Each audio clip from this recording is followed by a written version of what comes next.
kenapa enggak PTSL itu ada di dalam Sentuh Tanahku? Oke, informasinya ada di situ. Cuma why not the program itself?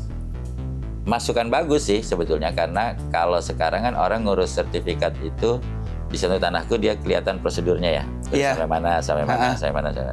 Masukan bagus. Untuk PTSL juga prosedurnya ada, cuma sebetulnya lebih pendek ya. Tapi kalau itu memang dirasa dibutuhkan masyarakat, boleh juga itu.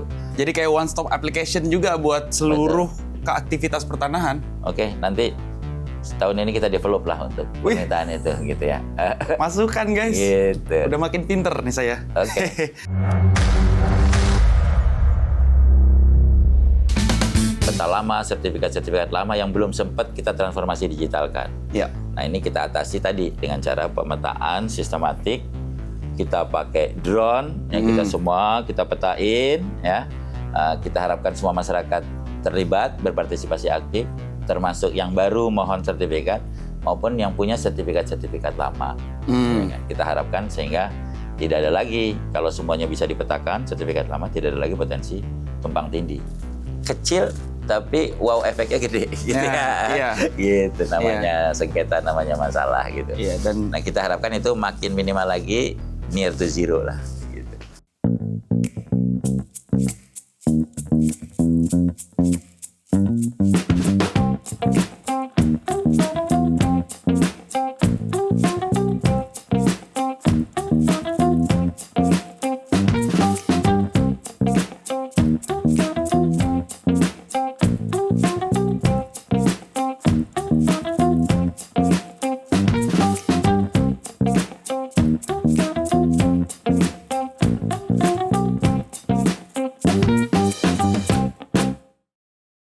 Alright guys, welcome back to the podcast. Hari ini podcastnya agak beda karena tamu kita hari ini gue. Karena gue yang mampir ya. Nah, terima kasih banyak nih Pak Dirjen SPPR. Saya dengar-dengar ada PLT baru nih.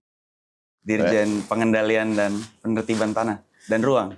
Oke, pertama welcome ke sini. Thank you so much. Macet tadi ya? Lumayan macet. Yeah. Oke, kantor kita emang terpisah dari kantor pusat ya. Jadi kantor survei pengukuran dan pemetaan ada di sini, gitu ya, di Jalan Kuningan Barat 1. Yeah. Sekarang memang saya juga ngerangkap di Dirjen Pengendalian karena kebetulan dirjennya pensiun. Dan sekarang lagi proses pemilihan dirjen baru. Ya, mungkin beberapa hari lagi udah adalah dirjen barunya. Gitu. Mudah-mudahan, hopefully begitulah. Berarti double dirjen dong hari ini? Ya, hari ini. Oke, ini buat yang nggak tahu ya, gue kenalin sekali lagi. Kita hari ini ngobrol-ngobrol bareng Pak Dirjen SPPR, Survei, Pemetaan, dan SPPR apa ya? Survei dan Pemetaan, Pertanahan dan Ruang. Pertanahan dan Ruang, betul. Sama PLT Dirjen Pengendalian dan Penertiban Tanah dan Ruang. Oke, kita mau commemorate dulu nih. Jadi di channel kita, podcast bareng Pak Virgo itu per hari ini udah sampai 43.000 views. Banyak atau dikit tuh? Banyak itu buat channel kecil kayak gitu. Tepuk tangan dulu dong. Thank you. Tepuk tangan dulu dong. Oke, so sebelum kita masuk ke topik awal nih, kita mau bahas dulu nih tentang podcast kita sebelumnya, PTSL. Sekarang ini PTSL udah berapa yang terdaftar? Kalau dulu target kita kan 126 juta bidang ya. Hari ini sebetulnya sih udah achieve. Udah achieve? Udah achieve. Oke. 126,3 juta. Wow. Gitu. Cuman kan calculation dulu based on jumlah bidang. Sementara kan kita tahu di Indonesia kan bidangnya nambah terus. Orang ada mecah tanah, sehingga bidang tanahnya yang tadinya kita targetkan 126 sekarang jadi lebih gitu ya. Nah, kita itu sekarang mentargetkan 5 tahun ke depan untuk mengisi gap yang kosong-kosong itu. Target kita nggak lagi bidang sekarang. Target kita hektar. Supaya kita nggak jadi moving target terus gitu. Nah, kita ingin mentargetkan itu ke depan, kita udah achieve. Indonesia itu kurang lebih 70 juta hektar lah. 70 juta hektar yang targetnya? Di luar hutan ya. Oke. Kita mentargetkan ke depan 17,3 juta hektar lagi. Karena sekarang udah 53-an lah. Kalau boleh tahu, berarti per tahun, basically tahun ini, Ya tinggal Itu dibagi berapa? 4 Bagi 4. aja. Bagi 4 ya. Saya masalahnya jadi host karena Gitu ya. matematika saya kurang. Oke, 17 juta Oke, sampai 17 juta. 2029. Sampai Oke. akhir pemerintahan sekarang kita dapat 70 juta target kita. Oke, Gitu long ya. term goal, I see. I like that. Oke, berarti sekarang saya punya pertanyaan. Kenapa di Indonesia ini kan banyak kasus-kasus tumpang tindih nih? Tumpang Iya. tindih HP nih. Tumpang tindih pada saat pendaftaran gitu. Pada saat pengukuran. Masih ada tuh Pak di lapangan kasus-kasus tumpang tindih. Oke. Ya kan? Nah, apa inovasi yang akan dilakukan untuk menanggulangi problem itu? Jadi tumpang tindih itu terjadi karena zaman dulu kita mungkin sempat udah saya jelasin kali. Zaman dulu kita ngukur beda alat, beda sistem pemetaan, beda sistem proyeksi dan lain-lain. Oke. Dan kita ngukurnya ceplok-ceplok sporadik namanya gitu kan. Nah, sekarang kita atasinya dengan cara sekarang kita lakukan pengukuran dan pemetaan itu satu wilayah misalnya 100 hektar ya, full tuh. Yang baru, yang belum bersertifikat kita ukur, yang sudah bersertifikat kita ukur juga, kita benerin. Nah, sehingga kita harapkan nggak ada gap, nggak ada overlap, dan kita harapkan juga semua masyarakat, kelurahan, desa terlibat, sehingga kalau mereka punya sertifikat-sertifikat lama yang belum sempat dipetain, yang sekarang itu bahasa saya belum sempat ditransformasi digitalkan, itu masih ada 11 juta lagi. Nah, itu yang punya potensi tumpang tindih tadi. Overlap, ya. Nah, ini kita harapkan satu desa itu mereka datang semua. Mereka datang semua nunjukin, nih Pak, sertifikat saya ini tanahnya di sini. Nah, kita harapkan semua tahun ini sudah kita digitalkan gitu untuk sertifikat-sertifikat lama. Sehingga potensi tumpang tindih tadi minimal sekali gitu. Sekarang juga sebetulnya minimal, cuman kan namanya kasus itu pasti ada. Kecil tapi wow efeknya gede gitu Iya. Gitu namanya sengketa, namanya masalah gitu. Iya, dan nah, kita harapkan itu makin minimal lagi, near to zero lah gitu. Oke Pak, kita kan tahun baruan kemarin, ya kan? Kalau saya sering dengar New Year, New Me. Nah, tapi kalau saya kenapa pribadi ngerasanya New Year, new problems. Oke. Gitu kan? Berarti buat PT Elsa sendiri, berarti ada problem baru dong di tahun baru ini. Dan tahun kedepannya tantangannya, ya kan? Boleh nggak? Menurut saya nggak ada masalah dengan New Year, New Problem, karena problem baru itu adalah challenging baru kan gitu ya, challenge baru. Yang masalah adalah kalau New Year, same problem. Nah, itu yang masalah. Emang yang benar adalah New Year, New Problem. Ya. Nah, problem kita untuk tahun ini adalah tadi, dulu kita pendekatan kita bidang kan, sekarang pendekatan kita adalah hektar, sehingga Indonesia kalau kita targetin misalnya 70 juta hektar, betul-betul dapat 70 juta hektar. Kalau dulu 126 juta bidang, begitu tercapai 126 juta bidang, nggak taunya bidang tanahnya nambah, ya kan? Nah, itu problem pertama. Yang kedua adalah kita ngeberesin legacy data dulu yang masih ada 11 juta, yang peta lama, sertifikat lama yang belum sempat kita transformasi digitalkan. Ya. Nah, ini kita atasi tadi dengan cara pemetaan sistematik. Kita pakai drone, yang kita petain, ya. Kita harapkan semua masyarakat terlibat, berpartisipasi aktif, termasuk yang baru mohon sertifikat maupun yang punya sertifikat lama. Ya kan? Kita harapkan sehingga tidak ada lagi, kalau semuanya bisa dipetakan, sertifikat lama, tidak ada lagi potensi tumpang tindih. Gitu. Oke. Tapi coba tarik sedikit nih. Tadi Bapak bilang punya target sampai 2029. Tapi kemarin kita sempat ngelihat di Bumiater BPN tuh. Saya zoom out. Ternyata lokasi PTSL yang belum tuh, yang merah kan warnanya, masih banyak banget. Berarti PR-nya masih banyak nih. Masih. How can you confidently say 2029 kita selesai? 70 hektar berarti. 17 juta hektar, sekarang ada 17 juta hektar. Jadi 17 juta hektar lagi gitu ya. Ya confident karena kita udah belajar dari pengalaman kita terdahulu. Kita pakai metode sekarang yang pakai sistematik, kita pakai teknologi drone yang cepat dan akurat dan resolusi tinggi, dan tingkat kepercayaan diri kita akan bertambah lagi jika masyarakat juga berpartisipasi aktif. Oke. Speaking of technology, ya kan? ATBPN punya aplikasi Sentuh Tanahku. Ini pertanyaan dari logika aku nih. Kenapa enggak PTSL itu ada di dalam Sentuh Tanahku? Oke, informasinya ada di situ. Cuma why not the program itself? Sentuh Tanahku itu kan adalah program atau aplikasi yang sifatnya personal ya. Gitu ya. Kalau PTSL kan sifatnya massal, makanya kita taruhnya di bumi.atr.bpn.go.id supaya masyarakat tahu ini wilayahnya PTSL tahun ini di sini. Nah, masyarakat harusnya untuk Sentuh Tanahku, masyarakat yang udah punya sertifikat bisa ngecek sertifikat saya sudah masuk ke peta ATR BPN atau belum. Sertifikat saya sudah ditransformasi digitalkan atau belum. Sertifikat saya ada di mana saja dengan punya wallet atau berangkas tanahku gitu ya. Masukan bagus sih sebetulnya, karena kalau sekarang kan orang ngurus sertifikat itu di Sentuh Tanahku dia kelihatan prosedurnya ya. Sampai mana, sampai mana, sampai mana, sampai mana. Masukan bagus. Untuk PTSL juga prosedurnya ada, cuma sebetulnya lebih pendek ya. Tapi kalau itu memang dirasa dibutuhkan masyarakat, boleh juga itu. Yaitu begitu masyarakat ikut PTSL, dia tahu sekarang prosesnya baru pengumuman gitu ya. Oke. Jadi kayak one stop application juga buat seluruh keaktivitas pertanahan. Oke, nanti tahun ini kita develop lah untuk permintaan itu gitu ya. Masukan guys. Gitu. Udah makin pinter nih saya. Oke. Tadi kan ngomong 2029 targetnya. Berarti apa PTSL ini berakhir di 2029? Kalau sudah lengkap seluruh bersertifikat ya kita akan move on. Oke. Move on, kita bukan tidak lagi, kita hanya memaintain. Memaintain itu maksudnya kita nggak nyertifikatin baru dong. Kita nyertifikatin, kan semua udah sertifikat, ya kan? Kita akan maintain di transaction-nya, di balik namanya, di hak tanggungannya, di mungkin pemecahannya, penggabungannya, gitu. Tapi karena udah ada, masa kita mau ngerambah ke negara lain, gitu kan? Gitu. Terus kemudian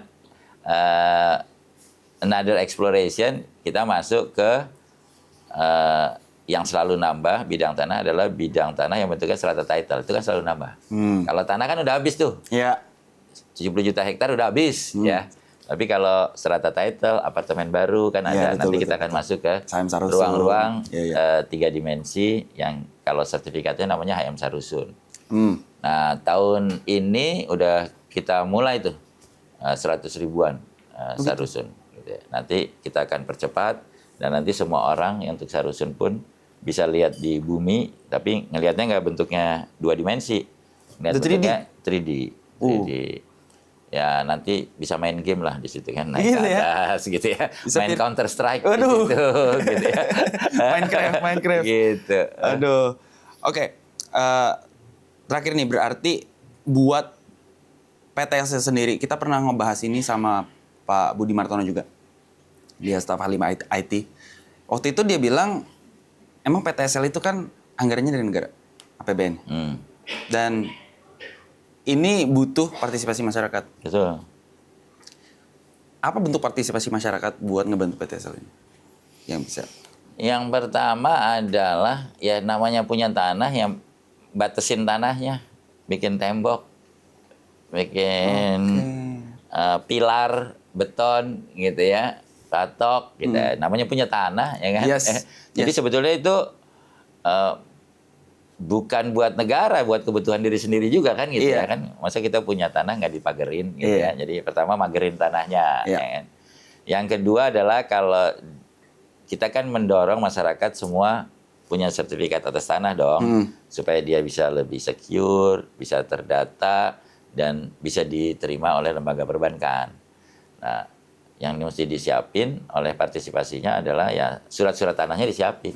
Gitu. Kalau dia dulu punya akta jual beli, dia dulu punya bukti PBB, bukti PBB zaman dulu namanya giring, nah, itu semua disiapin lah. Atau surat keterangan dari Pak Lurah atau kepala desa, itu semua disiapin. Gitu. Nih saya ngelihat banyak komen-komen juga kan masih orang, kok PTSL lama banget. Banyak juga yang masih stuck. Saya kalau mau daftarin tanah ya pakai PTSL, gitu kan. Padahal kita tahu kita bisa daftar sendiri nih. Betul. Ya kan. Tapi selain dibayarin negara, ya, perbedaannya PTSL sama pendaftaran mandiri itu apa? Bedanya PTSL prosedurnya lebih cepat ya. Jadi pengumumannya lebih pendek ya, pendek. Oke. Terus kita bareng-bareng ya, sekampung gitu ya, sekelurahan, se-RT, se-RW. Terus tahun itu juga selesai gitu. Prosedurnya lebih pendek gitu. Terus nggak bayar. Iya. Nggak bayar. Nggak bayar tuh nggak bayar biaya pengukuran, nggak bayar biaya sertifikat, nggak bayar macam-macam lah. Ya dia mesti nyiapin tadi ya, mesti pagar. Kan nggak mungkin pagar yang bayarin bikin bangun pagarnya kita gitu ya, negara. Terus dia mesti siapin materai, surat-surat tadi dia mesti siapin sendiri. Yang mungkin ada kosnya. Nah, kalau yang mandiri itu kelebihannya adalah kapan dia mau dia bisa. Nggak harus nunggu. Kalau PTSL kan, nunggu. Kelurahan dulu, saya mungkin baru tahun depan. Sementara saya mau bikin sertifikat hari ini. Ya udah, dia datang ke BPN Pelayanan Mandiri. Dan kita sudah launching 7 tempat dan kita akan eskalasi ke 100 kantor, di mana layanan pengukuran itu layanan 1 hari jadi. 1 hari jadi? 1 hari jadi. Kita sebutnya layanan antrian berjadwal. Oke. Jadi teman-teman datang ke ATR BPN. Ini sekarang baru ada di Bogor, Cirebon, seluruh Jakarta. Kita sebentar lagi mau eskalasi di Tangerang Raya, kemudian ke beberapa tempat kita kota-kota besar lah, 100 kota besar kita harapkan tahun ini udah mulai. Itu sistemnya sederhana. Jadi orang datang ke kantor, pilih jadwal. Pilih jadwal kayak kita pesen ayo. Kayak nomor antrian gitu? Enggak, pilih jadwal kayak kita milih punya aplikasi ayo buat main padel nggak? Gitu kita pesan jam tanggal berapa, jam 9 buat booking. Selama itu kosong kita bisa pilih. Dan pada hari dan jam yang ditetapkan, surveyor kita akan datang. Surveyor kita akan datang. Begitu dia datang, diukur, besoknya selesai. Gitu. Cuman kita juga butuh kesiapan masyarakat. Kalau pada saat kita datang itu masyarakat patok batasnya udah jelas, surat-suratnya juga udah ada, tetangganya juga nggak ribut, ya udah setuju, ya kan. Kemudian dia juga datang pada saat misalnya tanggal 2 Maret jam 9, ya dia datang gitu. Nah, kalau persyaratan itu nggak dipenuhi, kita selesai juga sehari, tapi selesainya adalah ya ditolak namanya. Jadi intinya 1 hari selesai, mau jadi gambar atau kalau ada masalah ya kita kembaliin berkasnya. Jadi kita 1 hari harusnya udah ada kepastian. Gitu. Nggak kayak sekarang kan orang ngukur, nanti nunggu ditelepon gitu ya. Ngukurnya kapan? Sekarang enggak. Masyarakat datang, dia pilih jadwalnya. Jadi kita bebasin masyarakat mau diukurnya kapan. Gitu. Jadi sesuai dengan ketersediaan waktu masing-masing. Nah, ini udah jalan dan responnya positif. Ya kita harapkan ya 1 hari. Ya kalau hari Jumat, Sabtu, Minggu ya jadi 3 hari lah ya selesainya. Gitu. Ya, masyarakat sudah bisa menikmati produknya dalam waktu cepat. Memang ngantrinya sesuai jadwal ya agak lama. Tapi begitu diukur besoknya jadi. Sehari jadi. Gitu. I see. Ya emang the reason aku nanya ini. Tapi belum semua ya, baru Bogor, Cirebon, sama Jakarta. Yang lain coming soon. Gitu. The reason aku nanya ini juga, karena kan banyak orang yang protes kayak PTSL lama, dan mereka rata-rata yang protes PTSL lama itu setelah mereka kelewatan kuota, kelewatan kloternya gitu ya. Pengen mandiri. Mereka nggak gercep langsung mandiri. Ya itu, jadi jatuhnya ngehujat channel kita. Lama banget PTSL, tahu nggak? Gitu. Nah, tapi sekarang pesennya barusan Pak Dirjen bilang, even buat pendaftaran mandiri pun udah dikasih fasilitas sedemikian rupa. Betul. Ya, jadi guys buruan daftar.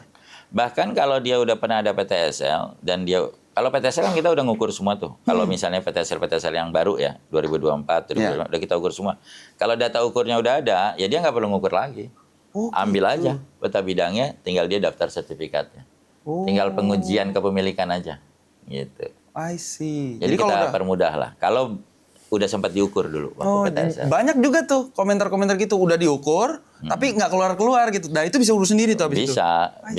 Bisa. Karena mungkin pada saat PTSL kan PTSL dibatasi waktu 1 tahun. Waktu itu orang yang nggak ada, surat-suratnya belum lengkap, ya kan udah kita close dong. Ya. Ya, kita pindah tempat lain. Nah yang ini kalau udah sempat diukur, jadi tinggal datang untuk ngelengkapin surat-suratnya, ngelengkapin dokumennya. Terus kita uji kan kepemilikannya, kalau oke dikasih sertifikat. Gitu. Tapi nggak perlu ngukur lagi. I see. Selama dia udah menyepakati ya ukuran Karena kita kan datanya yang- juga dari di PPN Betul. dong. Iya.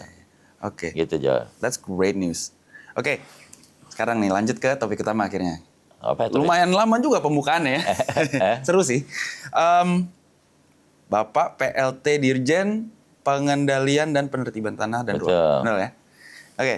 Kita nih akhir-akhir ini sering dilanda bencana. Ya. Dari yang mulai bencana Sumatera, bencana terakhir-terakhir ini, akhir Januari kemarin ada Bekasi fenomenanya tuh.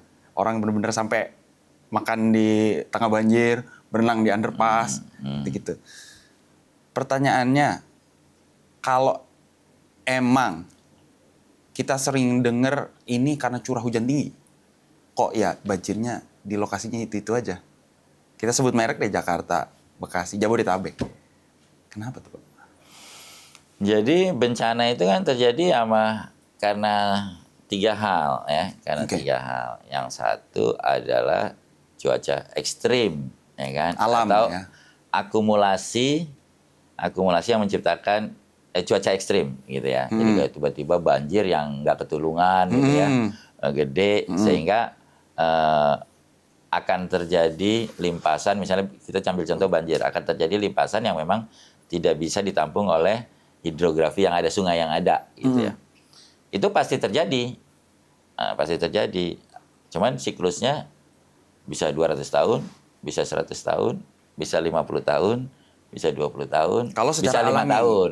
Nah, yang kita inginkan kan, oke lah siklusnya, mungkin negara-negara maju, dia bisa terjadi 100 tahun sekali gitu ya. Kita sih cita-citanya ya kalau bisa ya 50 tahun sekali lah. Tapi kan yang terjadi sekarang masih 5 tahun sekali. Ya kan, gitu ya. Kita on the way ke sana, ya kan. Jadi itu cuaca ekstrim memang nggak bisa dihindari. Di luar negeri pun pasti dia terjadi, cuman 100 tahun sekali. Impossible lah ya ngalahin alam. Nggak mungkin, ya kan. Tornado, bikin banjir itu pasti juga terjadi.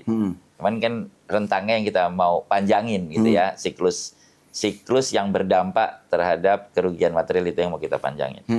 Hal yang kedua adalah itu kita atasi dengan tata ruang kan. Kita atasi dengan tata ruang. Rencana tata ruang. Hal yang kedua adalah memang tingkat kepatuhan terhadap rencana tata ruang yang perlu kita tingkatin gitu. Oke. Jadi kalau ada orang tahu dia masuk sempadan, tanahnya di sempadan, ya harusnya dia nggak bangun dong, ya kan? Gitu. Orang di situ sawah, dia rubah jadi bangunan, nah, kan harusnya nggak boleh. Iya. Dia di situ koefisien bangunannya harusnya cuma boleh dibangun 30%. Dia bangun full. Nah, itu nggak boleh, ya kan gitu. Nah, ini kalau itu semua terjadi, baik-baik aja. Harusnya siklus tadi 50 tahunan tercapai itu, nggak jadi 5 tahunan. Alright. Nah, ini, dan kalau masyarakat kita semua begitu, sebetulnya nggak perlu ada dirjen itu. Oh berarti Kan semua orang udah tertib. iya, nggak usah ditertibin, nggak usah dikenaliin. Nggak usah dikenaliin gitu. Iya juga. Jadi kenapa dirjen ini ada? Karena kita masih monitoring, Masih belum tertib. masih mengendaliin masyarakat yang tadi, yang entah karena ketidaktahuan, entah karena kebutuhan dan lain-lain, melakukan pembangunan yang merusak ekosistem atau yang berdampak ke ekosistem. Oke. Gitu. Jadi saya sih berharap tata ruang itu harusnya jadi pelajaran anak SD, SMP, SMA deh ya. Oh, gitu masukin kurikulum ya? Jadi atau kalau Mas Jordi lah saya tanya, pasti juga kan rumahnya tata ruangnya apa? Nggak tahu kan, kantornya tata ruangnya apa? Pemukiman dong, Itu harusnya Pak. setiap orang itu masyarakat Indonesia tahu bahwa punya tanah kosong nih tata ruangnya apa? Kita mau beli tanah harusnya cek dulu tata ruangnya apa. Iya. Ini kan enggak, beli tanah sawah. Terus habis gitu nggak ngecek tata ruang. Iya. Tahu-tahu dia mau bangun nggak boleh. Dia. Nah, bangunan-bangunan itu rata-rata kalau sudah ada tata ruangnya pasti terjadi tanpa izin atau beyond izin, melebihi izin yang diberikan. I see. Gitu. Itu ini kedua, kontribusi kedua yaitu kita melanggar masyarakat tata ruang. Indonesia masih belum bisa mengendalikan diri sendiri dan masih belum bisa menertibkan diri sendiri. Makanya butuh dirjen Betul. PPTR. Hal yang ketiga memang rencana tata ruang kita sendiri yang perlu diimprove, gitu ya. Contohnya kali-kali yang menuju Jakarta, Bekasi itu memang tata ruang kita nih masih belum memperhitungkan limpasan yang sebetulnya nggak bisa ditampung, gitu ya. Iya. Rencana tata ruang kita sebetulnya udah comply tuh untuk Jabodetabek Punjur. Yang di utara itu udah dibangun bendungan, Ciawi, bendungan, ada 2 atau 3 bendungan di atas, kemudian hijaunya udah kita tahan, tapi tetap banjir. Berarti next itu adalah, saya nggak bilang kesalahan rencana tata ruang, tapi rencana tata ruang yang seharusnya bisa kita improve melalui perhitungan yang lebih baik, ya kan? Sehingga nanti kita mungkin bisa ngelebarin, rumah berarti nggak boleh 50% bangunannya, mungkin 20%. Rencana tata ruangnya nanti mungkin bisa kita improve misalnya ya, karena kan di tata ruang sekarang semua air udah dengan tata ruang sekarang limpasannya itu tetap melebihi kapasitas misalnya Sungai Ciliwung, sungai-sungai Bekasi gitu. Nah, berarti kan tata ruangnya masih belum bisa mengatasi itu. Jadi meskipun semua orang comply, banjir masih terjadi karena tata ruangnya belum mensyaratkan hal-hal lain yang lebih sophisticated. Nah, maksud saya tata ruang ke depan harusnya kita improve. Misalnya, orang kalau bangun 100 meter, dia mesti bangun sumur resapan 100 meter. Karena itu air masuk ke tanah.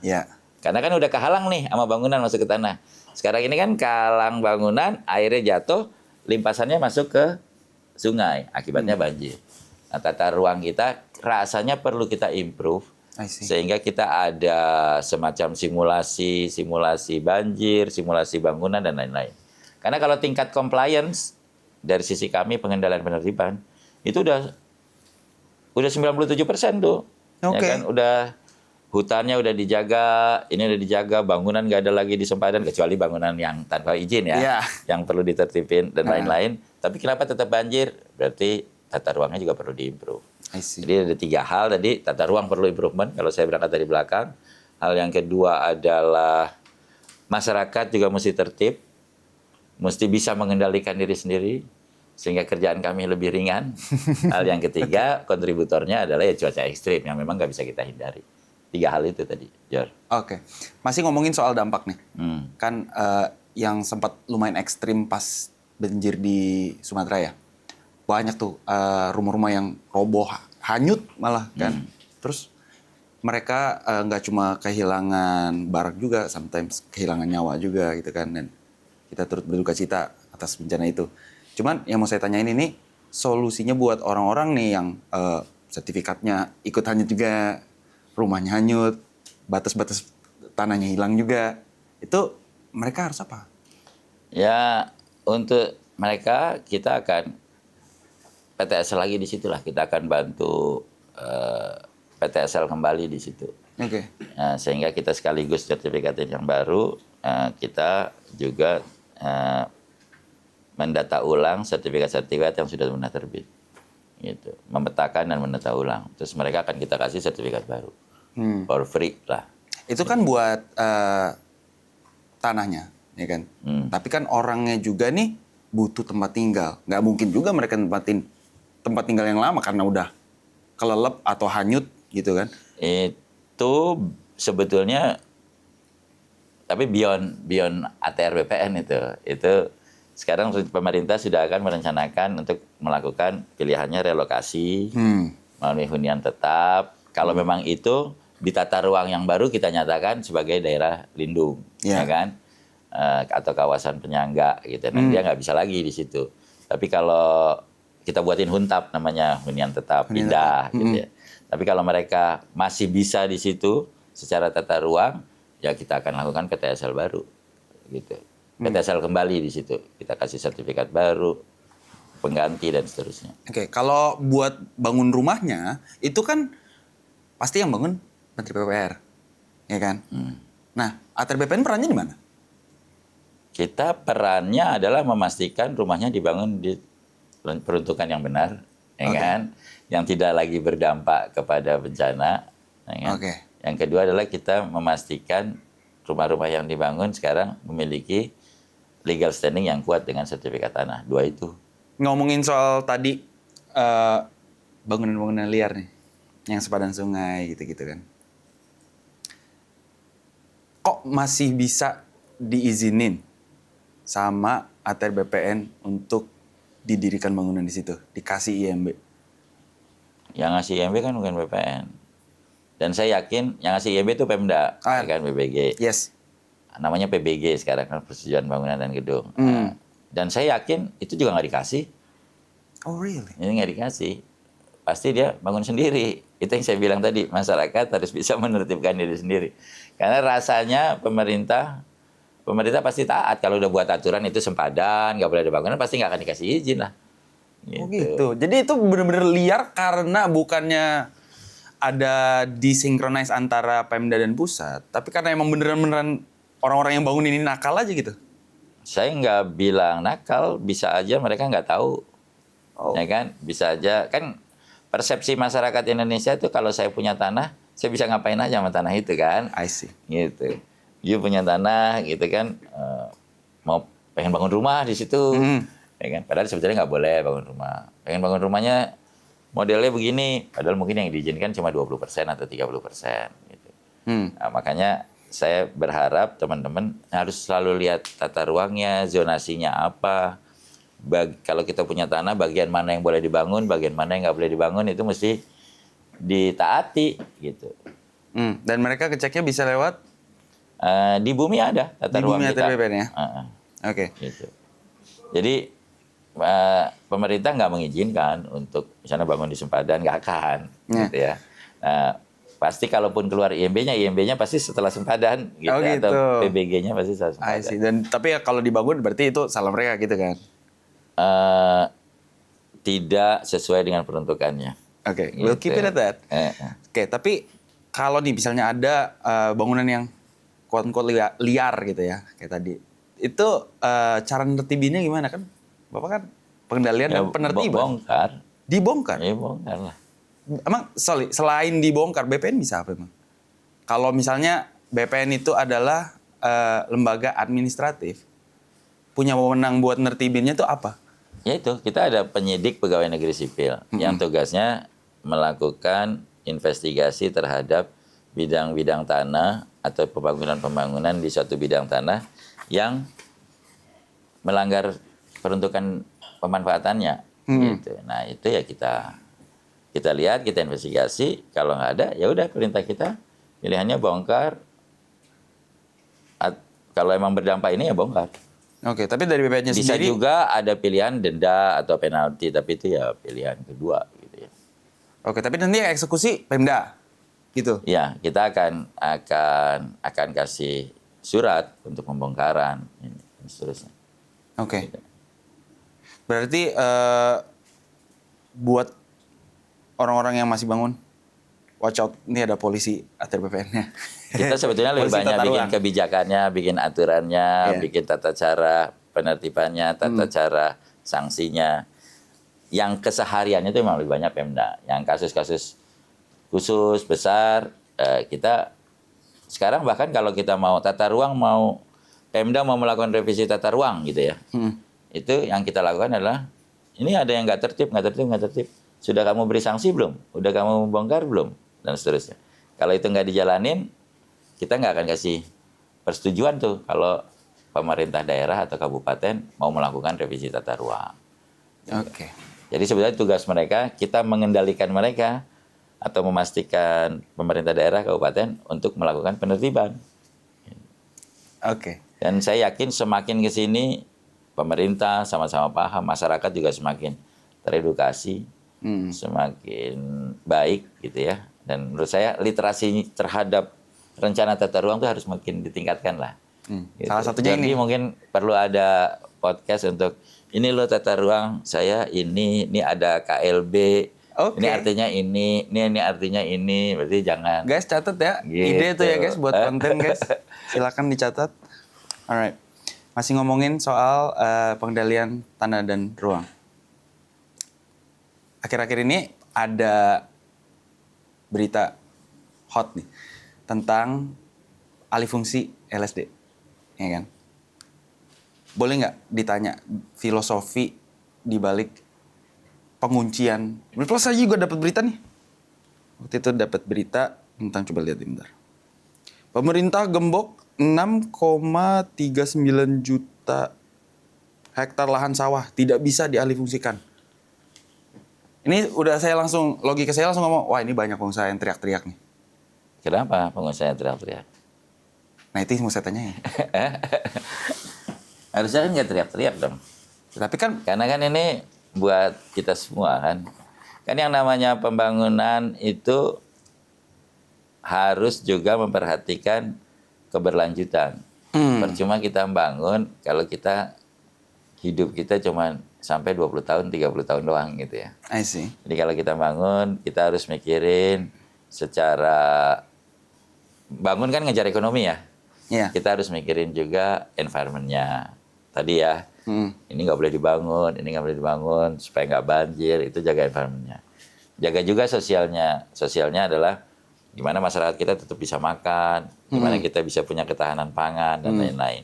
Memang itu selalu terjadi benturan. Yang satu pengen bangun, yang satu pengen jaga environment, yang satu pengen jaga ketahanan sosial, ketahanan pangan, dan seterusnya gitu. Ya.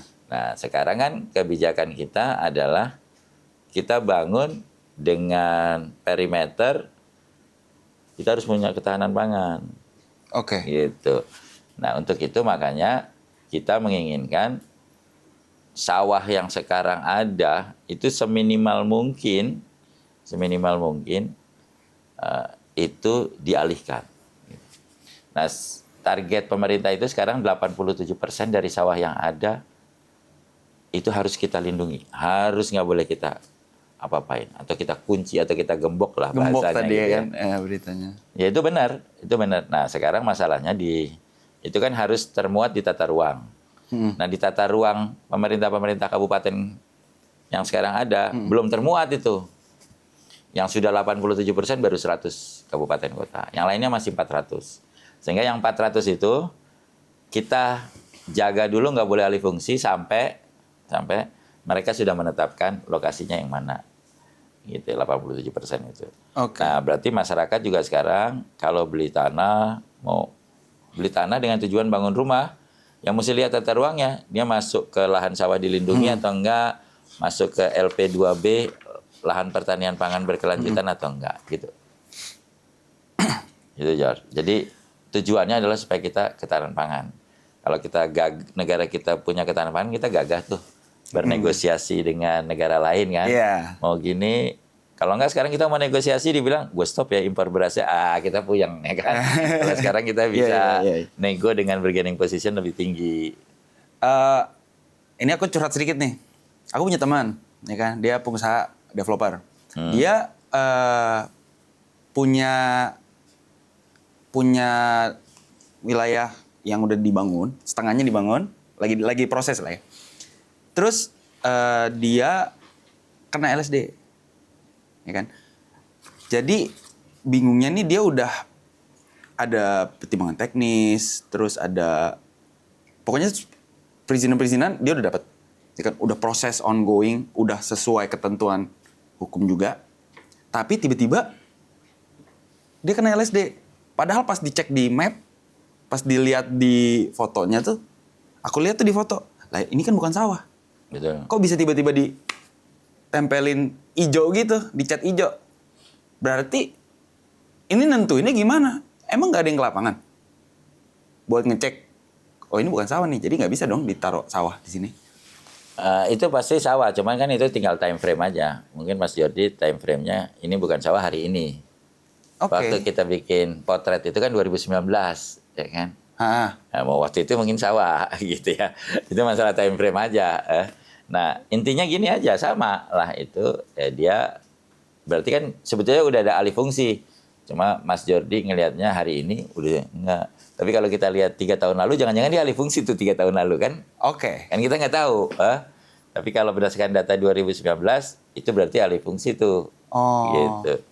Nah ini izin udah ada segala macam, nggak apa-apa. Sepanjang nanti Pemdanya udah netapin 87%-nya mana yang dilindungi, dan dia ada di luar itu, ya udah dia bisa go on. Gitu. Tapi kalau dia menurut Pemda tetap dilindungi, ya dia nggak bisa go on. Tapi kalau saya yakin kalau dia udah punya HGB, udah punya izin, udah diuruk juga gitu ya, saya yakin Pemdanya waktu menetapkan 87% sawah yang harus dilindungi, dia ada di luar posisinya. Ya, tapi kan maksud saya, kenapa tadi saya di awal bilang kayak banyak pengusaha teriak-teriak nih? Karena ini bukan satu-satunya kasus dong, I'm sure. Betul. Ya kan? Ya memang kenapa kita begitu tadi? Karena saya bilang kita tuh baru 57% Pemdanya yang nahan sawah yang ditahan itu. Kita mau 87 kan? Nah, kalau ini kita bolehin terus, ya lama-lama 87-nya nggak tercapai. Nah, kita ingin jadi 87%. Nah, kita ingin itu digambar dulu 87%-nya, baru proses-proses ini bisa jalan. Jadi masalah waktu aja, sebentar aja ini. Kalau Pemdanya udah netapin 87% yang mana, yang kendala-kendala ini udah akan bisa jalan. Tapi bukannya kalau dengan tadi ya, berita tadi apalagi itu kan, berapa juta hektar digembok gitu kan. Kalau kita berharap dia harusnya nggak masuk gembokan, gitu aja. Cuman maksud saya, di mindset orang ngelihat statement itu juga kan kayak, apalagi nih kalau misalnya saya taruh diri saya sebagai pengusaha gitu kan, saya investor gitu. Investor luar apalagi gitu kan. Sedangkan kita tahu yang namanya ekonomi, investasi itu adalah penggeraknya. Nah kan kalau misalnya ngelihat ada berita begini, kayak, tahan dulu deh, nanti gue dijadiin sawah. Gimana tuh tanggapan? Nggak ada. Dijadiin sawah tuh nggak ada. Yang ada sawah nggak jadi dijadiin rumah gitu. Oke. Nggak ada yang dijadiin sawah. Nah, yang jelas investor-investor baru ya harus ngelihat itu sawah atau bukan gitu. Karena kan kalau sawah itu kan sebetulnya harganya murah juga kan. Begitu dia berubah menjadi pemukiman, harganya langsung bisa naik berapa kali lipat gitu. Nah, kita pengen sawah itu tetap dijaga. Nah, untuk investor-investor yang sudah telanjur punya izin, saya yakin pasti akan dikeluarin. Oke. Gitu. Setelah Pemdanya menetapkan yang mana yang dilindungi. Nah, sekarang masalahnya masih 400 Pemda belum menetapkan. Nah, kita tunggu. Udah sabar aja. Gitu. Oke. I see. Berarti kita bisa lanjut nih ke final segment. Ini lebih ke ini aja sih, soal pesan aja yang mau disampaikan. Jadi kita tadi ngomongin banjir, ya kan? Dan kita juga udah ngomongin langkah pemerintah supaya tadi tuh spend waktunya nggak 5 tahun sekali lah ya, ya kan? Tapi buat dirjen sekaligus pemimpin juga, apa pesan yang mau disampaikan kepada penonton ini? Atau mungkin saya ganti pertanyaannya, siapa yang Bapak harapkan nonton ini? Yang menonton ini adalah teman-teman yang mau membangun, gitu kan, yang punya tanah dan mau membangun. Mesti lihat tata ruangnya, literasi tata ruang mesti dipegang di tangannya. Mesti kita lihat tempat saya berdiri, itu tata ruangnya apa, boleh diapain, boleh dibangun apa, boleh dimanfaatin apa. Itu yang pertama. Sebelum beli tanahnya. Gitu. Pastikan. Jangan udah beli, baru lihat. Gitu ya. Ntar ngomel-ngomel. Jadi sebelum beli tanah, sebelum invest tanah, lihat dulu gitu. Nah, setelah itu lihat, saya harapkan teman-teman ya udah comply ke apa yang ada ditulis di situ. Itu satu kalau buat masyarakat. Kalau buat pemerintah, kita akan terus mengimprove tata ruang kita. Mengimprove tata ruang kita supaya tetap ngejar ekonomi tapi mempertahankan kesustainability. Dengan cara kita tetap jaga lingkungan, kita tetap jaga ketahanan pangan, sehingga kehidupan sosial masyarakat kita nggak terganggu. Gitu. Contohnya tadi, sekarang baru 57% sawah dilindungi, kita pengen 87. Kita pengen tata ruang di Jabodetabek Punjur, kita perbaiki supaya air limpasan nggak masuk ke sungai. Yang jelas-jelas kapasitasnya terbatas. Jadi dua, masyarakat tadi comply terhadap tata ruang yang ada, sambil kami pemerintah juga selalu melakukan improvement terhadap tata ruang sehingga lebih memenuhi kebutuhan pembangunan ekonomi yang berkelanjutan dengan memperhatikan dampak sosial dan dampak lingkungan. Gitu pesan terakhir. Oke. Thank you, Jo. No, thank you. Oke. Thank you udah Thank you nyambut. dikasih kesempatan untuk nyampein pesan. Kita juga terima kasih banyak nih udah ngundang kita ke kantor, udah nerima kita, welcoming, walaupun saya tadi sedikit telat karena macet ya. Waduh, kacau banget Jakarta nih. Kita bisa ngomongin macet Jakarta juga mungkin next time ya Pak ya. Boleh. Jadi teman-teman yang nonton sampai sini, terima kasih banyak. Thanks for watching. Kalau video ini views-nya di atas podcast kita bareng Pak Virgo, kita undang lagi Pak Virgo deh. Setuju nggak? Setuju nggak? Siap. Setuju ya? Ya. Setuju ya? Semua setuju tuh Pak. Oke. Sekali lagi teman-teman, thanks for watching obrolan kita. Emang kalau sama Pak Virgo nggak seru sih. Oke. Thank you. Ya, it's Ya seru really karena tadi new problem, new challenge. New Year, New Me. Eh. Oke. Terima kasih banyak Pak Virgo Thank you, udah thank you. mau You're welcome. ikut di channel kita ini. Sekali lagi maaf tadi kita telat, dan saya harap buat teman-teman yang nonton wawasannya makin kebuka juga. And thank you for watching. Thank you for supporting the channel. See you guys in the next video. Tanya Mas Jordi. Thank you. Thank you. Thank you. Pak Virgo. Oke. Tanya Mas Jordi, jawab semua tentang tanah. Dari hak hingga sertifikat tak ada yang terlupa. Dengan setiap kata kita jadi paham. Tanah yang aman, hak yang terjaga. Tanya Mas Jordi, jawabannya jelas. Bersama kita belajar, tak ada yang ragu.